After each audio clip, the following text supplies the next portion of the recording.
শুভ সকাল প্রিয় শিক্ষার্থীরা। আশা করছি তোমরা সকলেই ভালো আছো। আমাদের আজকের পরিণীতি ক্লাসে তোমাদের সকলকে স্বাগত জানাচ্ছি। আমি শামীম আহমেদ। তোমরা ইতিমধ্যে অবগত হয়েছো, আমরা পরিণীতির প্রথম পত্রের পঞ্চম অধ্যায় পড়ছি। অধ্যায়ের শিরোনাম হলো নাগরিক অধিকার, কর্তব্য এবং মানবাধিকার। আমরা বিগত ক্লাসগুলোতে অধিকারের বিস্তারিত বিভিন্ন বিষয় নিয়ে আমরা আলোচনা করেছি। অধিকারের শ্রেণীবিভাগ, অধিকারের প্রকারভেদ এবং অধিকারের সম্পর্কে যাবতীয় তথ্য, এবং এর সাথে আলোচনা করেছি কর্তব্য বলতে আমরা কি বুঝি, কর্তব্যের প্রকারভেদ এবং কর্তব্যের বৈশিষ্ট্য। আজকে আমরা যে বিষয়গুলো পড়ব এই পঞ্চম অধ্যায়েরই অন্য একটি টপিকস, বিশ্বায়ন ও নাগরিক অধিকার। টপিক্সটি খুব গুরুত্বপূর্ণ, কেননা এই টপিক্সের উপর ভিত্তি করে বোর্ড পরীক্ষা সহ বিভিন্ন পরীক্ষায় বিভিন্ন ধরনের প্রশ্ন এসে থাকে। মাল্টিপল চয়েস কোশ্চেন থেকে শুরু করে গল্প বা উদ্দীপকের মাধ্যমে সৃজনশীল প্রশ্ন এসে থাকে। তাহলে আমরা এই অধ্যায়টি ভালোভাবে বোঝার চেষ্টা করব।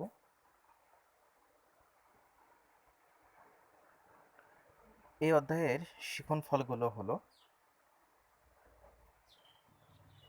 বিশ্বায়ন কি এটি আমরা বলতে পারবো। অর্থাৎ ক বিভাগে যদি প্রশ্ন হয় বিশ্বায়ন কি, বা খ বিভাগে যদি প্রশ্ন হয় বিশ্বায়ন বলতে কি বোঝো, বিশ্বায়ন কাকে বলে, বিশ্বায়ন সম্পর্কে সংক্ষেপে লিখো, বা বিশ্বায়ন সম্পর্কে তুমি কতটুকু জানো। 2 নম্বর হলো বিশ্বায়নের বৈশিষ্ট্য ব্যাখ্যা করতে পারবো, ক্যারেক্টারিস্টিক্স অফ গ্লোবালাইজেশন। 3 অধিকার কি বলতে পারবো। 4 অধিকারের শ্রেণীবিভাগ বর্ণনা করতে পারবো।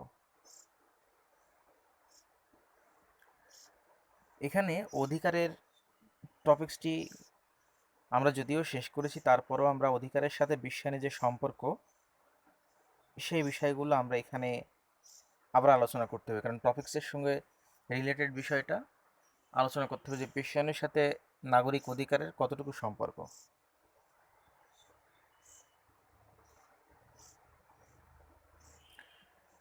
আমরা প্রথমে আসব বিশ্বায়নের সংজ্ঞা, অর্থাৎ বিশ্বায়ন বলতে আমরা কি বুঝি।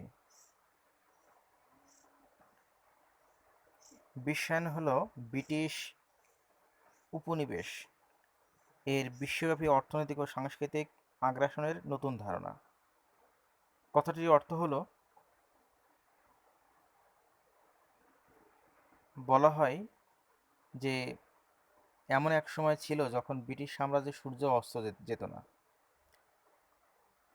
কারণ পৃথিবীর বিভিন্ন দেশ মহাদেশে ব্রিটিশ সাম্রাজ্য চলমান ছিল, এবং কোনো না কোনো অংশে যখন সূর্য অস্ত যেত, ঠিক সেই সময় ব্রিটিশেরই অন্য কোনো সাম্রাজ্যে সূর্য উদয় হতো।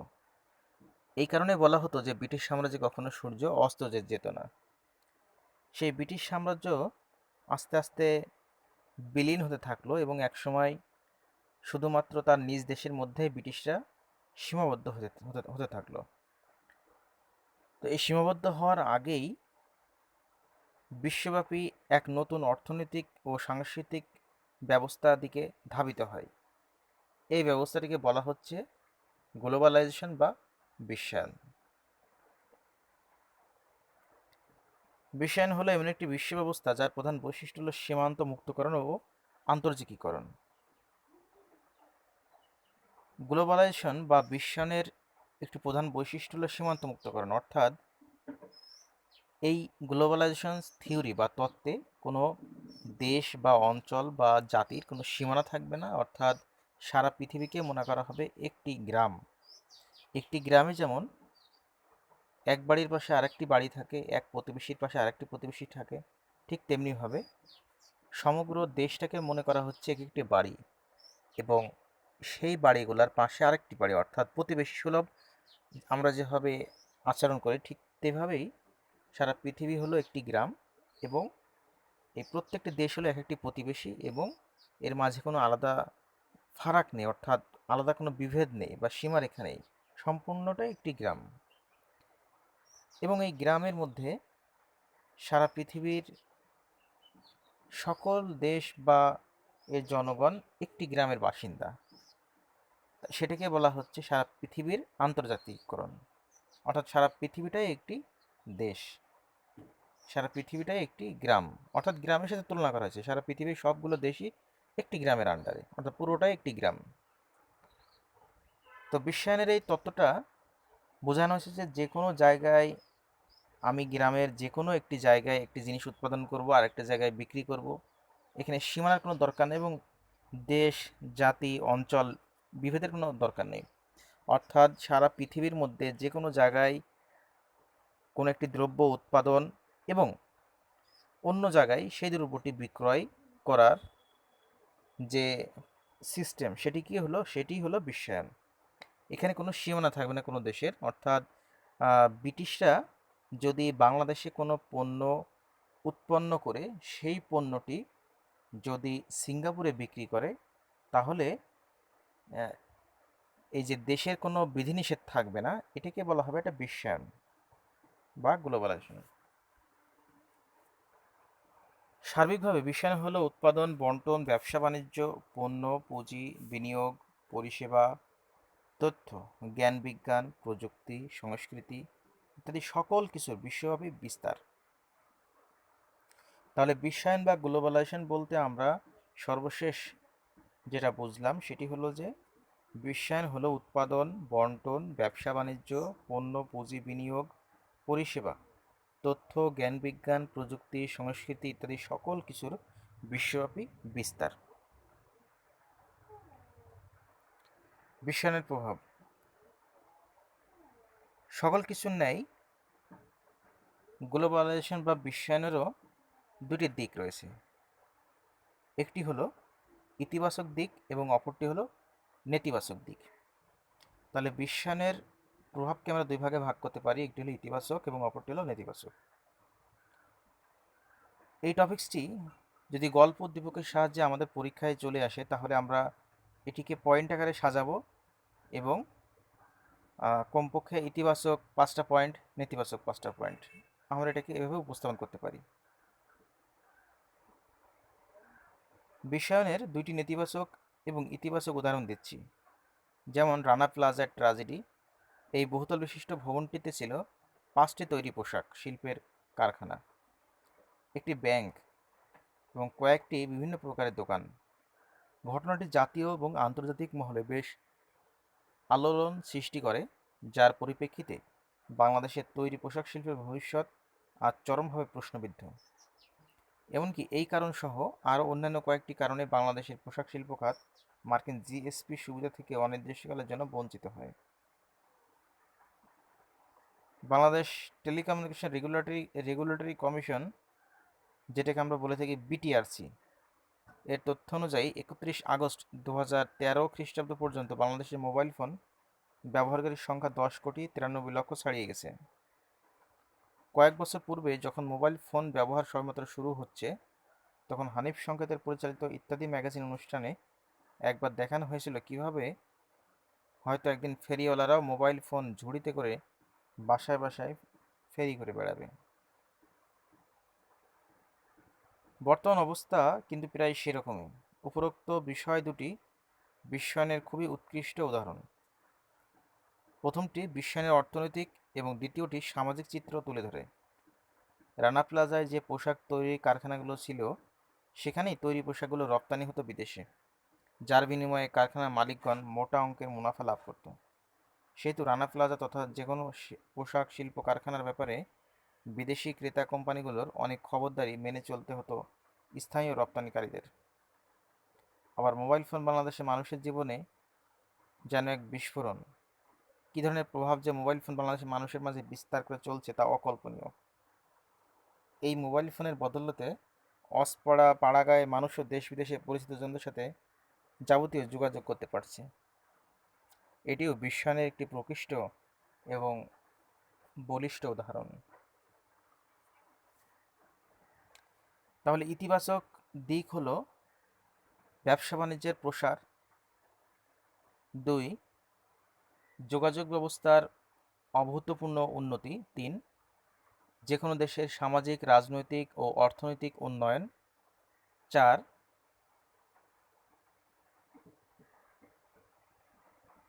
ব্যবসা বাণিজ্যের আধুনিকীকরণ, 5 নেতিবাচক দিকগুলো হলো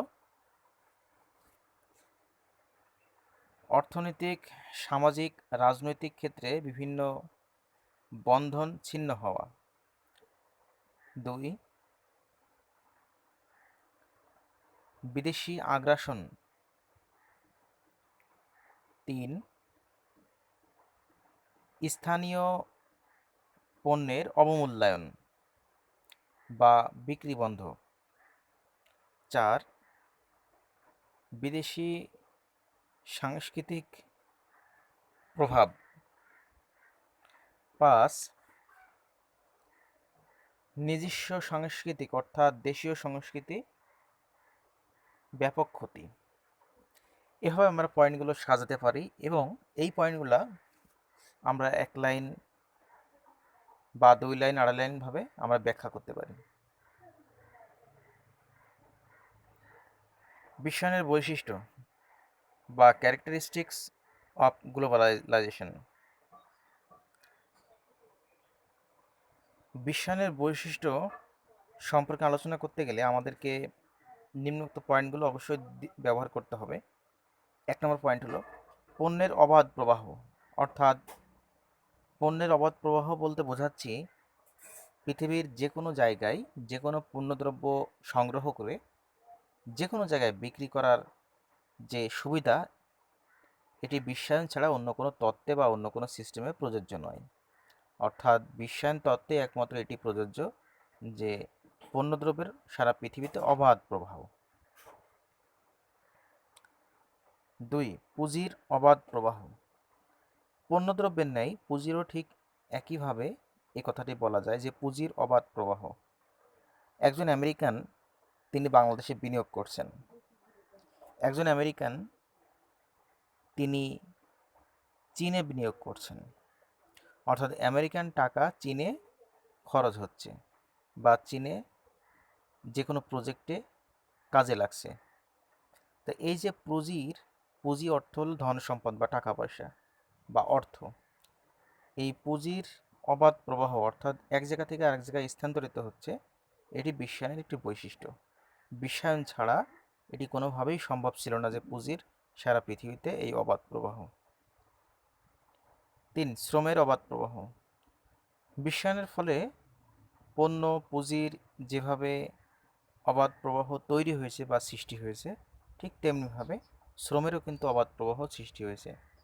এর উদাহরণ দিতে পারি এভাবে যে বাংলাদেশ থেকে সারা পৃথিবীতে বিশেষ করে মধ্যপ্রাচ্য এবং ইউরোপ, আমেরিকা থেকে শুরু করে আফ্রিকা মহাদেশের বিভিন্ন দেশ পর্যন্ত বাংলাদেশের বিভিন্ন শ্রমিক, দক্ষ, অদক্ষ বা শিক্ষিত বা কম শিক্ষিত বিভিন্ন শ্রেণী পেশার মানুষ, তারা কিন্তু এই সকল দেশে শ্রম দিচ্ছে এবং কাজের বিনিময়ে তারা যে অর্থকড়ি পাচ্ছে তার কিছুটা অংশ তারা রেমিটেন্স হিসেবে বাংলাদেশে প্রেরণ করছে তার আত্মীয়স্বজনের কাছে। এই শ্রমের অবাধ প্রবাহ এর মাধ্যমে তারা নিজে পারিবারিকভাবে যে উপকৃত হচ্ছে, এর পাশাপাশি দেশের কল্যাণেও কিন্তু তারা ভূমিকা রাখছে। তাহলে এই যে শ্রমের অবাধ প্রবাহ, এটি কিন্তু বিশ্বায়নেরই অবদান। অর্থাৎ এক দেশের মানুষ আরেক দেশে যে কাজ করছে, আর যদি বিশ্বায়ন না থাকতো তাহলে এক দেশের মানুষ আরেক দেশে যে কাজ করতে পারতো না, কখনোই পারতো না। তখন বলা হতো এক দেশের মানুষ আরেক দেশে কেন যাবে, বা ওই দেশে যে তার জাতীয়তা ক্ষুণ্ণ হবে। তো এই বিষয়টি একমাত্র সম্ভব হয়েছে বিশ্বায়নের কারণে। 4 পণ্য পুঁজি শ্রমের ন্যায় তথ্যেরও অবাধ প্রবাহ নিশ্চিত হয়েছে বিশ্বায়নের মাধ্যমে। তথ্য এমন একটি শক্তি যে সারা পৃথিবীর কোথায় কি ঘটছে, আফ্রিকা মহাদেশ থেকে এশিয়া, এশিয়া মহাদেশ থেকে ইউরোপ, ইউরোপ থেকে অস্ট্রেলিয়া বা অ্যান্টার্কটিকা, যখনই কোনো কিছু ঘটছে আমরা সাথে সাথেই তার সংবাদ পেয়ে যাচ্ছি, আমরা পৃথিবীর যেখানেই থাকি না কেন। এর একমাত্র কারণ হলো গ্লোবালাইজেশন বা বিশ্বায়ন, অর্থাৎ সারা পৃথিবীকেই, আমি কিছুক্ষণ আগে যেভাবে বলছিলাম, সারা পৃথিবী হলো একটি গ্রাম বা গ্লোবাল ভিলেজ। এই গ্লোবাল ভিলেজ তত্ত্ব প্রথম দিয়েছেন মার্শাল ম্যাকলুহান, তাকে বলা হয় বিশ্বায়ন তত্ত্বের প্রবক্তা। তো মার্শাল ম্যাকলুহান তিনি বলতে চেয়েছেন যে সারা পৃথিবীটাই হলো একটি গ্রাম এবং এখানে সব কিছু পাশাপাশি ঘটে, যার কারণেই কিন্তু আমরা তথ্যের যে অবাধ প্রবাহ সেটি আমরা লক্ষ্য করি। উদাহরণস্বরূপ বলতে পারি, অস্ট্রেলিয়ায় কোনো একটি দুর্ঘটনা দুর্ভাগ্যক্রমে ঘটল। সেই দুর্ঘটনার খবর আমরা 5 মিনিট, 10 মিনিট, আধা ঘন্টা, 1 ঘন্টা এর মধ্যেই কিন্তু সারা পৃথিবীর সকল মানুষ জেনে যাচ্ছে, আমরাও জেনে যাচ্ছি। উত্তর আমেরিকা মহাদেশের একটি দেশ মার্কিন যুক্তরাষ্ট্র, এই দেশে কোনো একটি ঘটনা যখন ঘটে তখন সারা পৃথিবীতে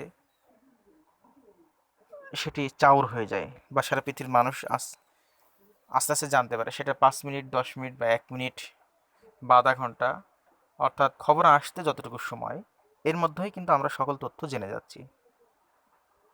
তাহলে এই যে তথ্যের অবাধ প্রবাহ, এটি একমাত্র সম্ভব হয়েছে বিশ্বায়নের মাধ্যমে। ঠিক তেমনিভাবে বাণিজ্যের উদারীকরণ, বাজার উন্মুক্তকরণ একইভাবে আমাদেরকে লিখতে হবে।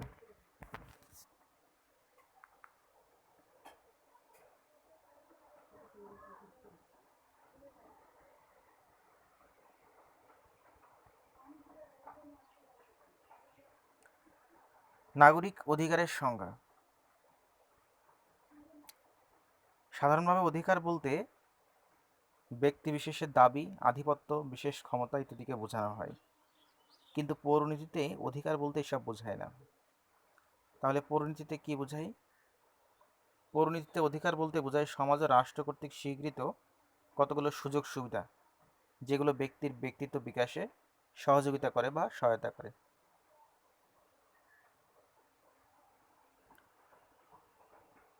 প্রফেসর বোসাঙ্কো তিনি বলেছেন যে অধিকার হচ্ছে সমাজ কর্তৃক স্বীকৃত এবং রাষ্ট্র কর্তৃক প্রযুক্ত দাবি। টি.এইচ. গ্রিন তিনি বলেছেন যে অধিকার হচ্ছে সে সকল বাহ্যিক অবস্থা যা মানুষের মানসিক উৎকর্ষ সাধনের জন্য অত্যাবশ্যক।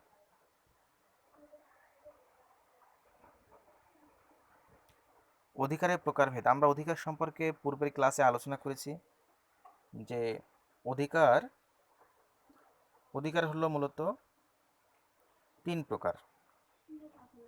একটি হলো অর্থনৈতিক অধিকার, রাজনৈতিক অধিকার এবং সামাজিক অধিকার। এর পাশাপাশি আরেকটি অধিকার আছে যেটিকে আমরা নতুনভাবে বর্ণনা করতে পারি, সেটা হলো আইনগত অধিকার। এই আইনগত অধিকার কিন্তু রাজনৈতিক অধিকারের মধ্যে অন্তর্গত।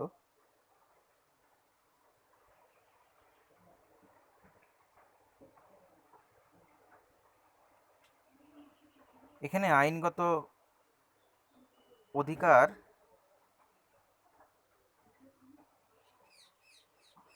আইনগত অধিকারকে আমরা 3 ভাগে ভাগ করতে পারছি, অর্থাৎ আমরা আগে যেভাবে আগের ক্লাসগুলোতে দেখিয়েছি যে অধিকারকে মোটা দাগে 2 ভাগে ভাগ করতে পারি।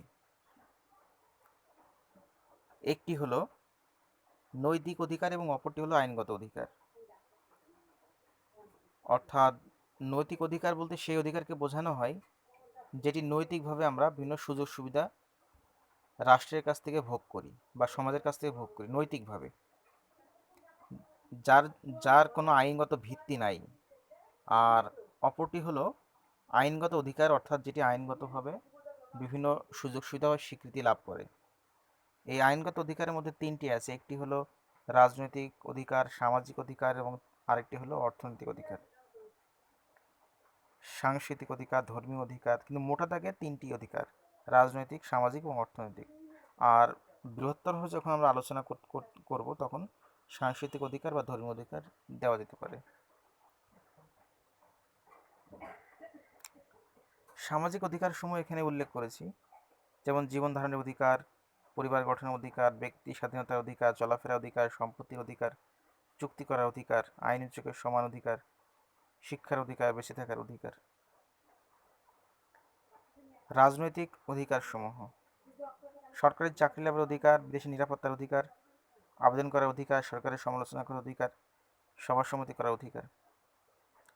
এগুলো হলো রাজনৈতিক অধিকার।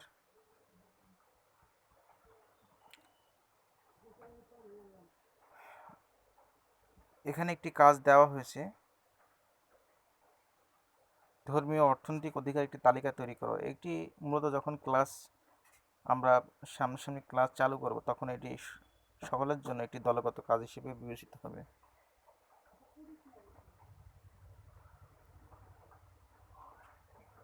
তাহলে আজকে আমরা যে অংশগুলো শিখলাম সেগুলো হলো গ্লোবালাইজেশন বা বিশ্বায়ন কি, বিশ্বায়নের বৈশিষ্ট্য, অধিকার কি, অধিকারের শ্রেণী বিভাগ। আজকের টপিকসের উপর ভিত্তি করে কিছু বাড়ির কাজ দেওয়া হলো। একটি প্রশ্নটি হলো, অধিকার কাকে বলে? বিভিন্ন প্রকার অধিকারসমূহ ব্যাখ্যা করো। অর্থাৎ এটি গ ও ঘ বিভাগের প্রশ্ন আকারে নিয়ে আলোচনা করতে হবে। পয়েন্ট আকারে আলোচনা করা যেতে পারে বা আর্টিকেল আকারেও আলোচনা করা যেতে পারে। আমাদের আজকের ক্লাস আমরা এ পর্যন্তই রাখছি। সকলকে ধন্যবাদ। সকলে ভালো থাকার চেষ্টা করো এবং স্বাস্থ্যবিধি অবশ্যই মেনে চলতে হবে। আমরা আগামী ক্লাসে এই অধ্যায়ের অর্থাৎ নাগরিক অধিকার, কর্তব্য ও মানবাধিকারের আরেকটি গুরুত্বপূর্ণ টপিকস মানবাধিকার, এই অংশটি নিয়ে আমরা আলোচনা করব।